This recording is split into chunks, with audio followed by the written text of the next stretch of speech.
আজ আমরা জানব এক অসাধারণ তরুণীর সাফল্যের কথা, যিনি সংস্কৃতি এবং রাজনীতি এই দুই জগতেই নিজের স্বাক্ষর রেখেছেন।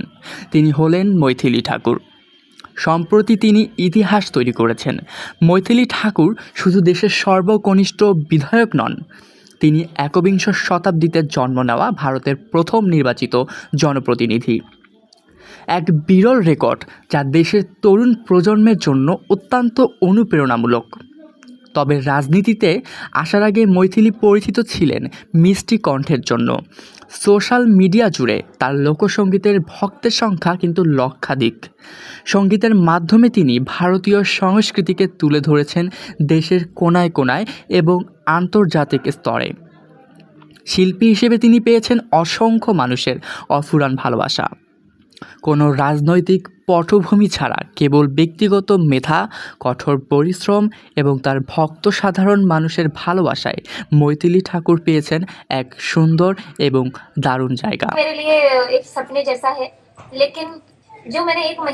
কোনো রাজনৈতিক পটভূমি ছাড়াই কেবল ব্যক্তিগত মেধা, কঠোর পরিশ্রম এবং তার ভক্ত ও সাধারণ মানুষের ভালোবাসা মৈথিলী ঠাকুরকে রাজনীতির এই গুরুত্বপূর্ণ মঞ্চে এনে দাঁড় করিয়েছে। তার এই জয় প্রমাণ করে সঠিক যোগ্যতা থাকলে একজন তরুণ শিল্পীও দেশের নীতি নির্ধারণে বড় ভূমিকা রাখতে পারে।